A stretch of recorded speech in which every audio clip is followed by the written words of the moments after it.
Hello and welcome.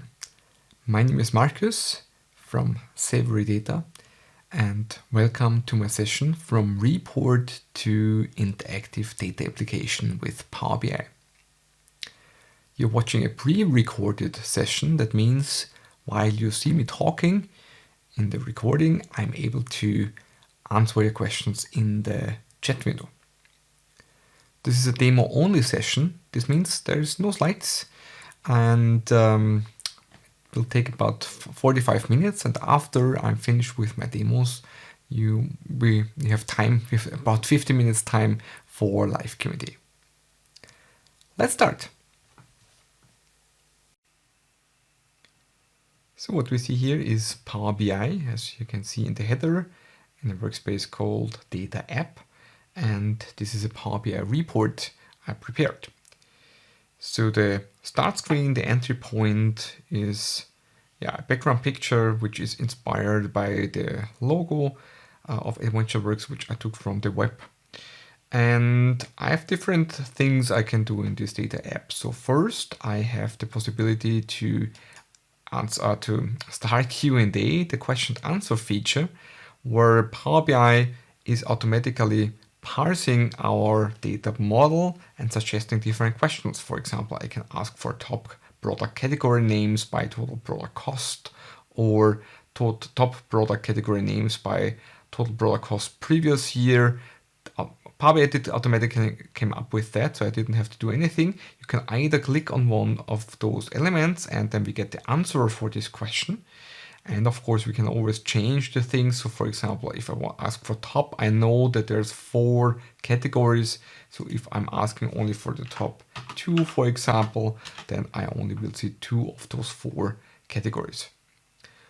This gives an opportunity for the more advanced user to directly ask questions and get the answers for them. The next thing is the info screen. In this case, I have my maybe only slide. Let's say this is my slide with the questions where you can see all my contacts. And so follow me on Twitter or add me on LinkedIn, watch my homepage. In a real example, in a real data application, this would be maybe the reference to the SharePoint site where the documentation lies, or the contacts of the people who can help with further questions. We can always jump back here. The next thing is a help screen. So I came up with a help page for all of my report pages, where you can then get the answer what those buttons are. So the first one was ask your own questions about the data. Then we had this where we can get more information. The question mark is exactly what we're seeing currently. This is the quick documentation or references to other stuff. With the home button, we can jump back to the start page, which is this actual page here. So if I click here, nothing will happen. Then I can navigate through the different report pages or application pages, so to say, to the previous and next one. Then we have the menu burger up there, where we can select individual pages and directly jump there. And there's also a filter available where I can change the filters, the year, the category, whatever is available there. If I can click, this disappears, and we can see in a second what else we have here. So for example, I can jump to the next page, the first page in my application. So to say, I swipe through my pages here, and then I see an overview about my different measures and different categories here. I see the goal for each of those. And if I click the question mark again, then we get a good overview what we see here. So on the columns, we see a column per measure available. I've pre-selected 4 of those measures for this kind of application. There's a total row up in the header. So this is the total of all the product categories. There's no filter on product categories applied. Then we have the 4 product categories: bikes, components, clothing, and accessories, with 1 row per product category. And if I click on one of those cells in my grid here, then I can jump to a detail report. So let's try this out. Jumping back. And then if I click on one of those grids in here, So I jump over to a detailed report showing the total product cost, and it's already filtered the category on the bikes. So I only see the bikes in here. No matter, I still see all the territories, Europe, North America, and Pacific available, or the product costs for those regions. We can jump back to the previous page and then jump to the next page. So from the products, the next one would be the territories. This is a similar grid I created here. So again, if you open up the detailed or the help page here, we see the one column per measures. We see a total row on top. We see 3 different regions: North America, Europe, and clothing.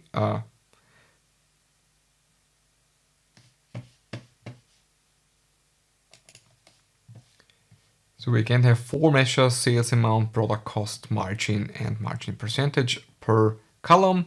I have a total row up there for the total of the territories, and then 3 different territories on the lines. And again, I have this option to click on one of the cells to get a detailed analysis for this territory.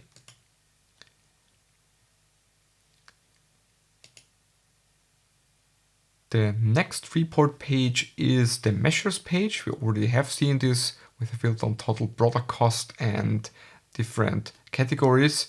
This is a good chance to introduce the filter in here. So I can click on the filter and then I get a nice filter pane here where I can select different things. For example, I can remove the filter on the bikes, and instead of the product costs, I can select that I want to see the sales amount.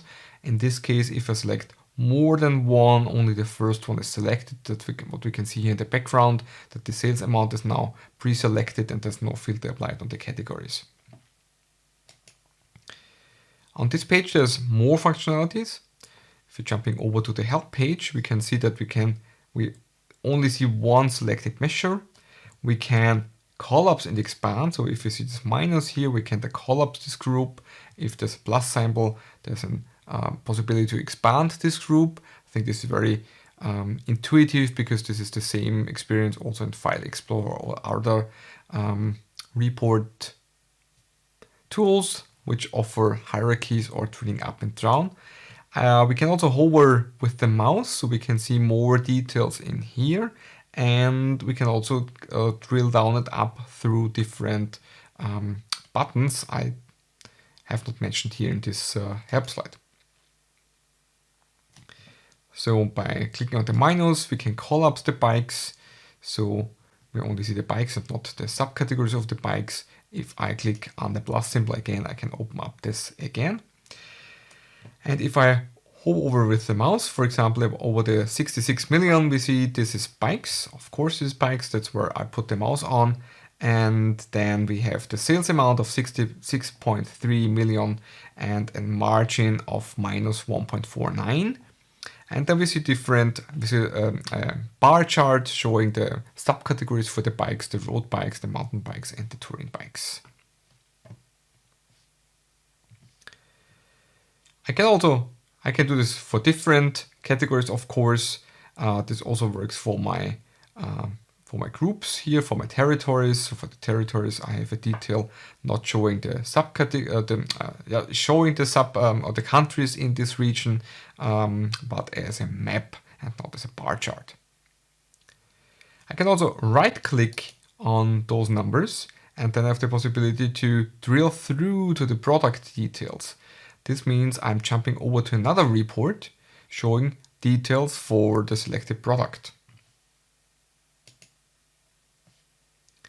So I see now my products, all the products. Note this is now filtered by accessories. So if I collapse this, we can see only the accessories are pre-filtered in here, and I can see the sales amount and total product cost because this is what I chose in my filter over there. So this report reacts to the filters applied in my filter pane. Can jump back here, and then we have one last report page I prepared here, which is the scenario. So this is based on the concept of price elasticity. So I have the price elasticity for my goods. That means how the higher this elasticity is, it means that the more my customers react to changes of prices. So the higher the elasticity is, it means then if I lower the prices, they will buy much more than if this is more a non-elastic product. The elasticity usually is given, so I have to find out about my market, about my customers, how they react to prices, how sensitive they are to the prices. And for the given elasticity and the given prices, current prices and quantity, I can then calculate in DAX best discount. So what would be the discount where I can increase or gain the most of my sales? And then I can play around here on the discount. So for example, currently only 20% is selected, the best one 25. For 20, it looks like the current sales amount is 80 million. But if I give a discount on my prices, this means that my average prices lowers to 300.22.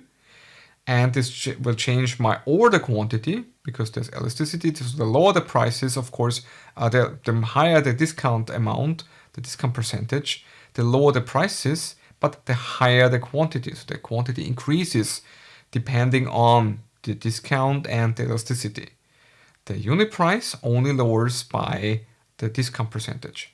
And then I can calculate 300 times 300,000 and I come up to 90 million of sales amounts. So with the new prices, 20% lowered, I could gain 90 million of sales amount. And this is almost 10 million more than the existing 80 million. And I can also see the same thing on this chart. So this curve shows me if I lower the prices, so this is the discount. If I don't give any discount, of course, there's no change in prices. I would have the same sales. There's sales amount delta would be 0. And there's then an increase. So at some point there's a sweet spot at 25%, obviously, where I could gain 10 million and 56,000 of increased sales amount. And if I then increase the discount more and more, then my sales amount will be lowered. So this is what we can play around here. So for example, I can change the discount amount and then I will see how my numbers down there then changes. The sweet spot, as we heard or see here, is 25. Then I would indeed have this exactly 10 million like we see up there. So and now I walked you through the ready application. Now it's time to actually build this application together. With the lights back on, we are ready to start Power BI Desktop and create this report. So I will create one report page and show you what kind of interactivity I added there. So let's jump over to Power BI Desktop. And here we just create a new page. So with plus, we create a new page and this should be about employee information. So I'm asking about, so if I double click on the pane, maybe you're not aware of that, then you can also start Q&A. This is not the Q&A dialog as I demonstrated previously, but this is a Q&A visual. That means that I can convert this to an actual visual and add it to my report. So sales amount by employee name. I think I don't have any typo there. And then it will create automatically my report here. And I can convert this then to report. That this is an ordinary report, which you can then put there.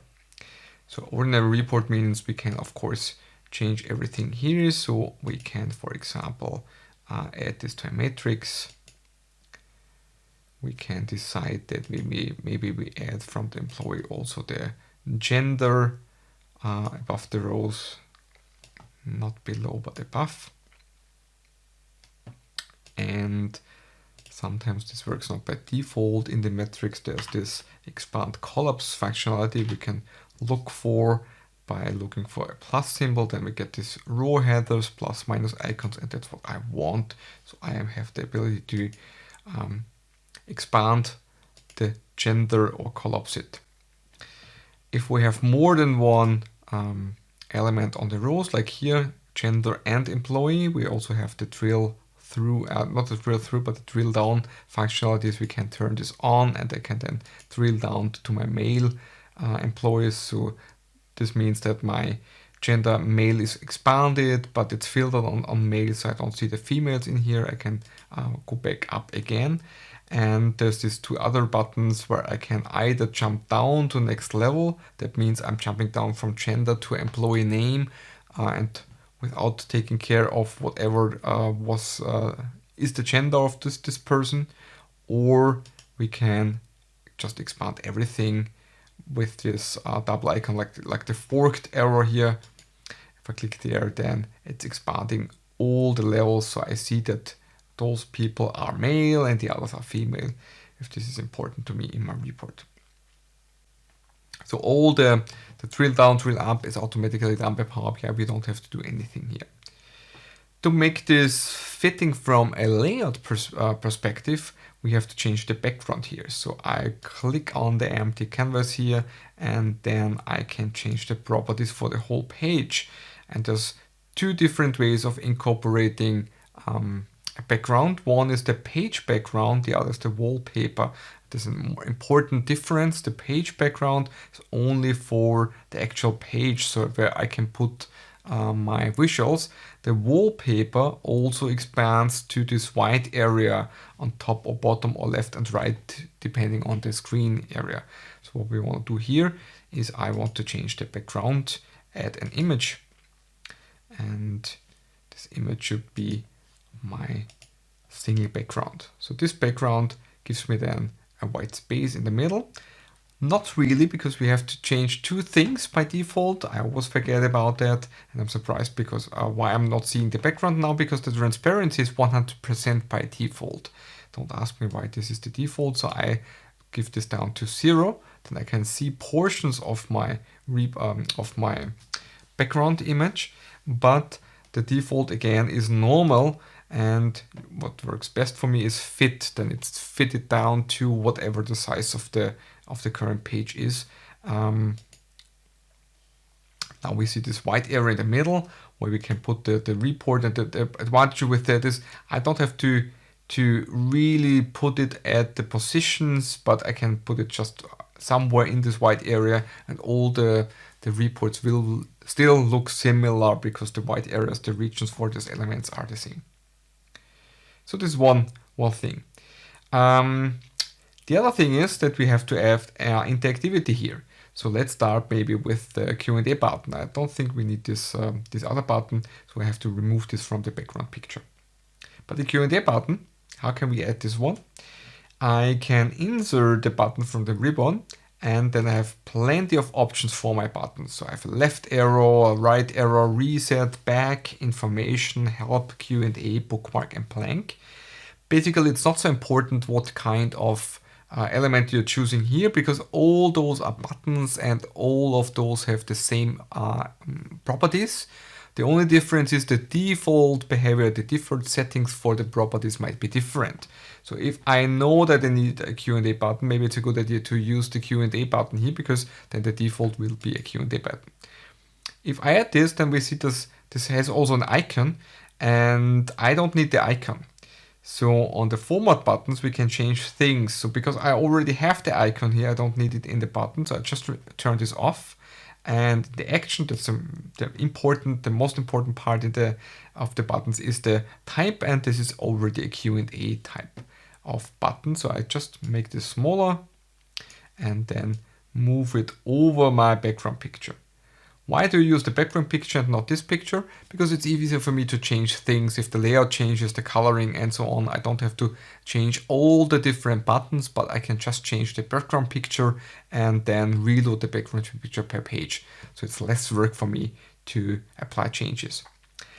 It's very important that in Power BI Desktop, if I click on an element on my report, this will select the element. It will not apply the action button.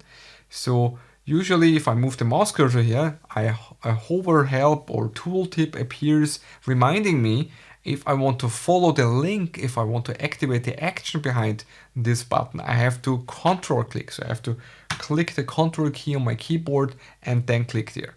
Very important, this is only the case in Power BI Desktop. If we publish the report to the service to share it with our peers and colleagues and boss and whoever, they don't have to control click, they just click normally either on the touchpad or with the mouse. Because in the service, there is no the default behavior is not to select anything, because people consuming the reports, they do not want to change things. Power BI Desktop is different, because here usually I create my reports, I author my reports, I change the properties of things, and the buttons, or yeah, the button feature was introduced way later. So if I control click here, then the Q&A report dialog should appear, and this is already fully working. So this works. So next is the info page. For the info page, I prepared already a full page here. So there's one of the pages here is the info page. As you can see, all of them are hidden because I don't want to the end user to select all any of the pages here. I want the user to select my arrows here to change my page navigation here. So the menu and the next and previous thing. So that's why only the start button is available. The start page is available, but the info page is available, but it's hidden. So users cannot just select it, but I can jump there via my buttons here. So I can add another button, add a button here. And this should be a bookmark. That's not really, I needed page navigation. So page navigation was introduced later. Previously, we had to create bookmarks for everything. But if it's just a different page, we have the page navigation, and it's not available here. But no panic, I use the blank one, for example. So I get a blank button there. I can move it over to the info. Make it a little bit smaller. So it's around where the info button is there. Info, the info icon, and then again, I don't have any icons. I remove the icon. I don't need any outline. The important part is only the action. I don't need the visual header. I have to turn on the action, and the action in this case is not back. I'm not jumping back. I'm not using a bookmark. I'm not using drill through, but I'm using page navigation. You can also see that we have Q&A, which was just used previously, and the web URL.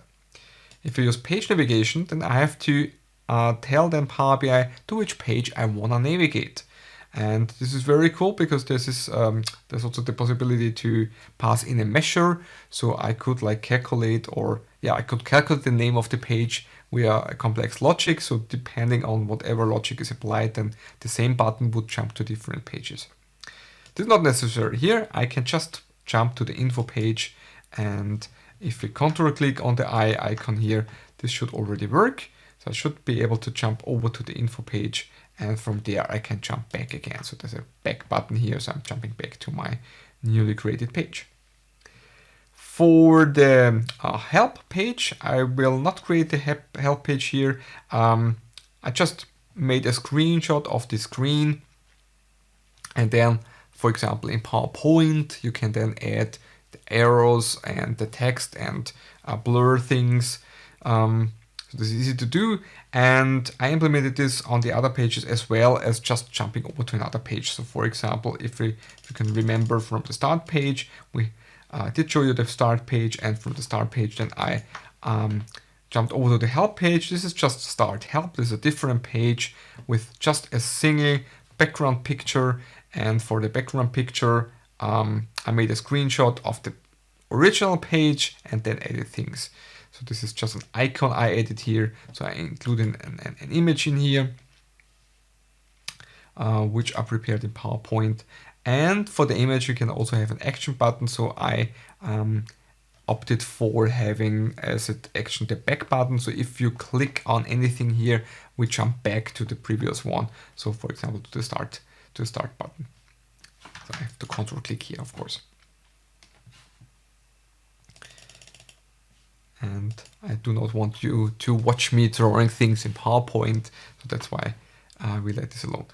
The The home button is the same, like it's just a page navigation, so we can have our button here, and then again it would be a page navigation. Either I use the blank one, or I could just copy and paste the info button. So copy and paste it, so I get another one here, and then I move it over my home icon here, and home icon means that I'm going back not to the info but jumping to the start page.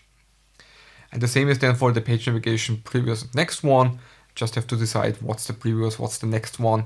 And of course I would have then also changed the other pages, because if I jump to the next one to some page, of course if I click there to the previous one, I want to return to this one. Then we have this page navigation. Now I'm not sure if I even did show you that. So under the start button, for example, we have this page navigation, where we get this list of available pages, of available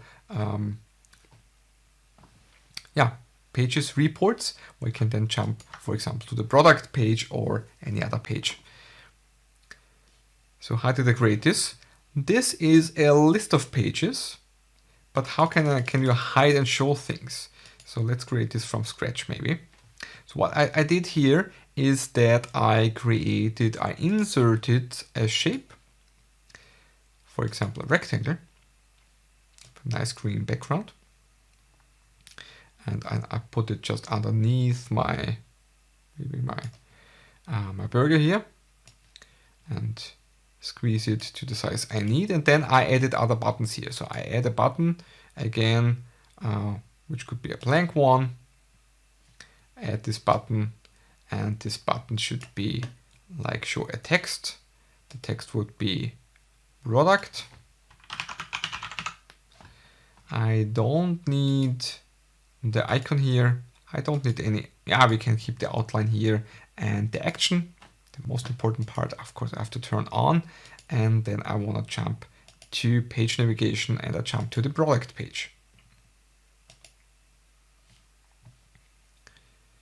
So for some reason we can't read this, because this is just, the background is too dark, so we adjust the font color to be black. So left align it and increase the font size maybe to at least 24 or something like that. So with the product here. So if I now click here, of course I can jump over to the product page.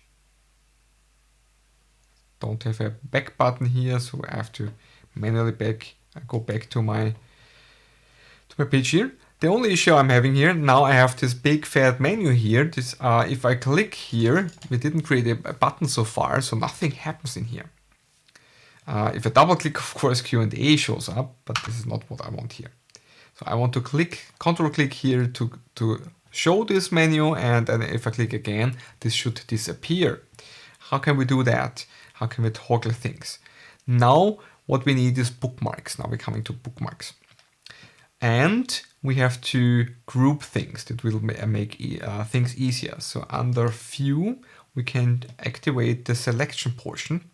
And in the selection, you can see one entry for all of my entries on my screen. So the first thing we started was the matrix.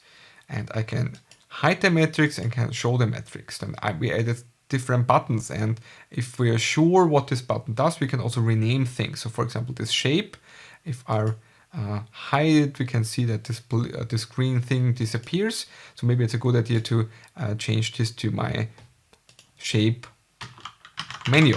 So I'm sure about what this is. And most probably this button, as we can see, is highlighted here. This is the product. So if you click on this product, on this button, we jump over to the product. So what we now can do here is we can group things. So I can select multiple things in here. Can do that. And then I can group things and group them together as my filter. So just double click there or right click and change this to filter. And now I can show and hide both of them. And that's exactly what we need. So if I click on the burger menu here, I want this to be shown. If I click again on the burger menu, I want to hide this. How can we do that? that's what we can do with the bookmarks. Now bookmarks come into place. I add this bookmark section here, so we get this section here, and we see there's a lot of bookmarks already there in my application. And what I'm doing here, I'm adding a new one. I add a bookmark and name this bookmark. This is my employee list, employee report, employee page, employee. And then I'm showing the filter page and add another bookmark. And this bookmark is the employee. I think there's a typo, employee filter. Very important, those bookmarks have choices what they save. They save, for example, the state of the visuals or something like that. Very, very important is that we disable the data here, the data section. Otherwise, the bookmark would also save the state of all my filters, what kind of category you selected, what kind of time period, and so on. And I do not want to change, the bookmarks change my selection. So we turn the data off here for both of the bookmarks. Very important. And then I create elements there. So I need a button when the filter is active. I need a button to turn the filter off. How can we do that?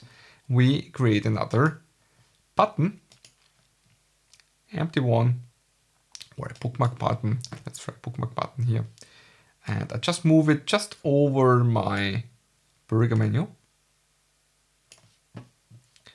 And this button. And I want to turn off the icon. I don't need any text. And the action for this would be, if the filter is turned on, I want to turn it off. And turning it off means that I jump back to the employee bookmark. The employee was the one without the filter activated. The employee filter is the one with the activated. So, and this button should also be part of this filter group. So it should only show up when the filter is activated. So if I click here now, this should already work. Then my product should disappear. Nothing happens. Yes, control click, that's what I did here. Something wrong. Now it worked. And then I add another button here. Again, a bookmark button over my burger menu. I made it really, really small. This was not my intention. I want to just put it there.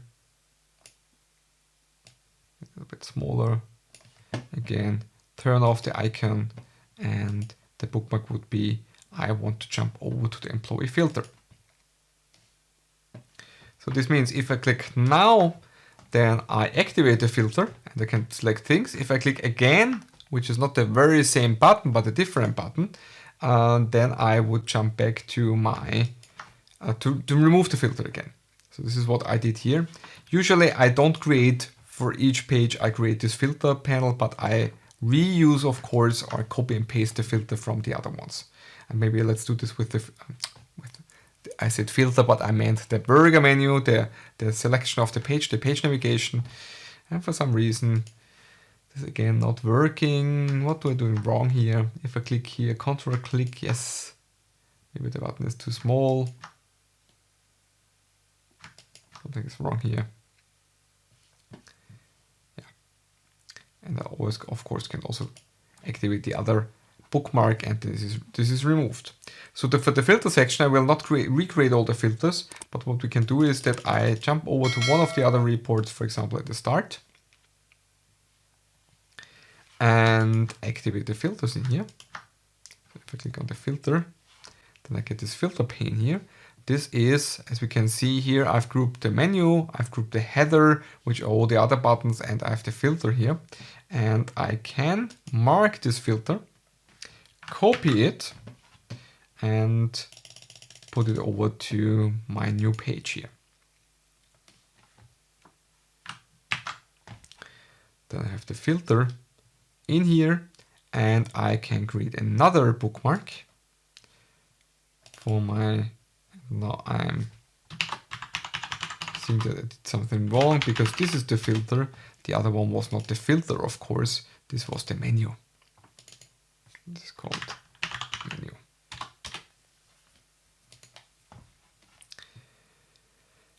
And if I click on this one, I want to close it again. So this is what I need here is that I change this action to going back not to start, but to my employee bookmark. If I click here, it should jump back to my employee, so this filter should disappear again. That's interesting. Why do the filter not disappear? Bookmark, employee. Try once more. Not really working. So I'm jumping back to my employee here. The thing most probably is, yeah, but by default, this is shown. That's why we still see it. So for the employee bookmark, I have to make sure that the filter is not seen. So now I have two filters in here. So one is the menu. I really screwed this up. So this should be the menu. And this is the filter. And for this bookmark, I don't want to see it. So I can update my bookmark. Update the bookmark. And so for this one, we don't see the filter and anything. If I click here, I should see the menu. If I click here, I should see the filter, but not the menu. Exactly. If I click here, the filter should disappear. Right. So that's what you have done. The filter by default, if you copy and paste slicers, the filter is just a list of several slicers. The slicers are automatically synced. This means that if I change one of the slicers, it will automatically also sync to the other pages, which is usually the behavior people expect from the slicers. If they change the year selection on one page, they usually expect that also if they jump over to the next page, that the year is also changed there. Okay, that's the filter portion.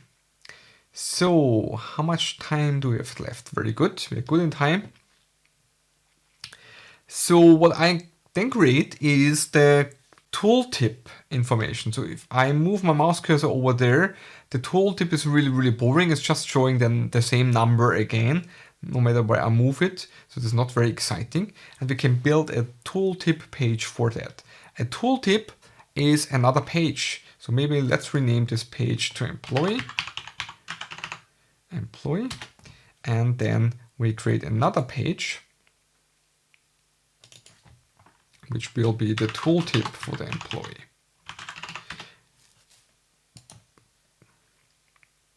And we want to hide those pages.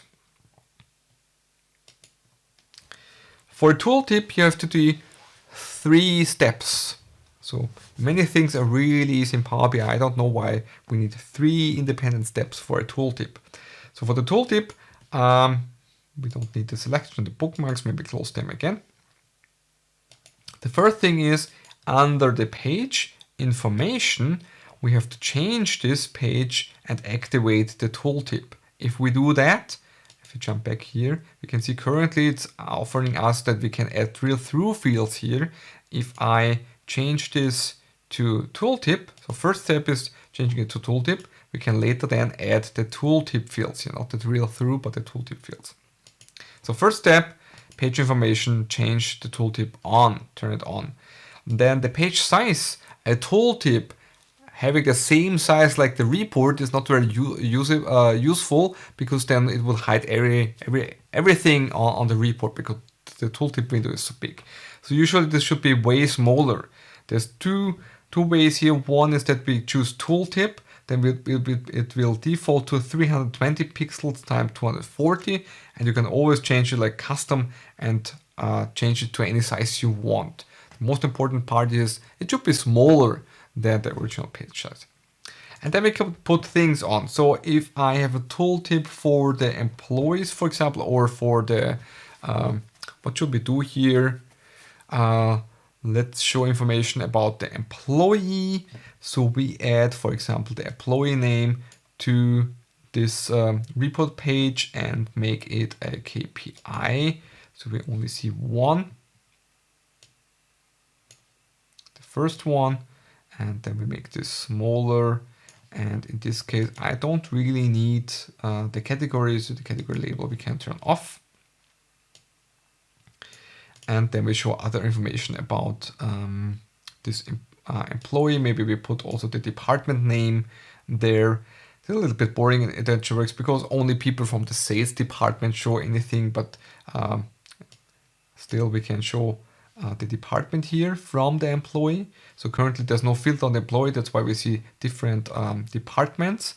Maybe let's, yeah, we need 3 steps, I did tell you, and only did 2 steps. So first step again was to, on the page information, turn the tooltip on. The second one was the page size, make it smaller. And the third one is to put the field in here. So when a report, for example, shows the employee name, then this tooltip should be started. And here we can just select one random employee here. So department, also make a KPI out of that. So this would be this one.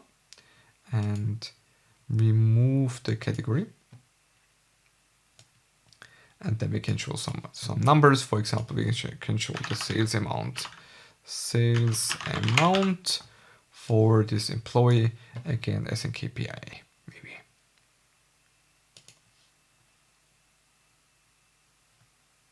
So Brewer didn't have anything. And that's it.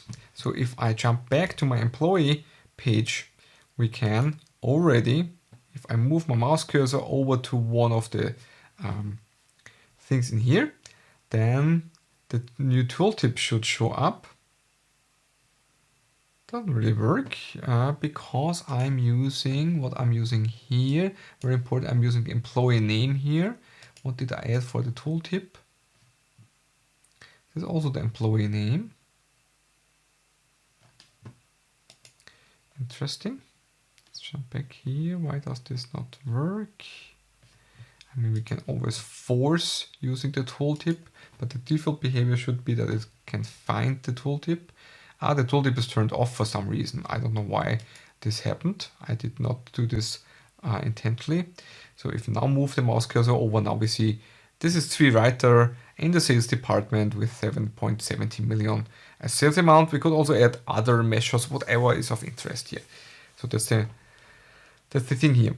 The other very similar thing to a tooltip is the drill through. So if I right click here, I could have a drill through. Currently I can drill through the scenario because the scenario is a drill through page for the sales amount. So I can always jump over, if I have the sales amount anywhere, I can jump over to the scenario. If I want to build the very same thing for my employee name, we can build another report, which is then a drill through report. And the drill through report again needs some steps.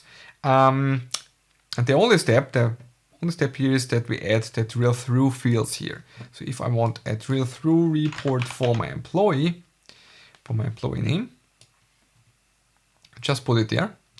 And as soon as I have my employee name here, this page is offered as a drill through page. So technically we are done. Right click in here with employee name here.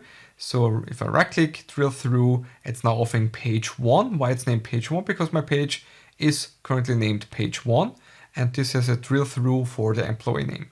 So if I click there, it's jumping over to page 1, taking over all the filters, and now we have to fill this with life by adding, for example, the employee name on top of the page. We can also to speed this up. And to make our life easier, we can just copy and paste things from our tooltip in here to make a quick and dirty drill through page. Don't need this one, but I can add the other information. So putting this in the center and also putting it into the center, and then we could show more information about like the gender and the marital status and whatever, and can build up a nice report. And again, we could use the page background for that. So if I go to my page settings, then I could select the page background, add my single page background, decrease the transparency to 0, and fit, apply this to fit.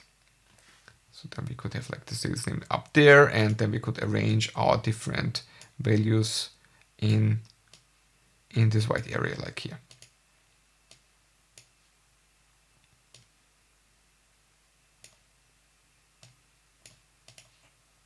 So way too big. Then we can arrange things here. For example. And then we can jump from the employee table, from the employee page. I can select one of my employees here, right click here, and drill through. We'll jump over to the page 1. Of course, I should rename this as employee details, and then we will see information for run sheet here. Let's rename this to employee details. And hide the page again.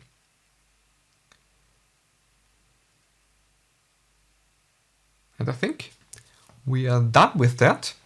So I hope you enjoyed this demo. You enjoyed how you can change a normal report to be kind of an application, to have features like an application, a menu, help button, jumping through the reports, getting a self-defined tooltip, which can be more interesting than the default tooltip.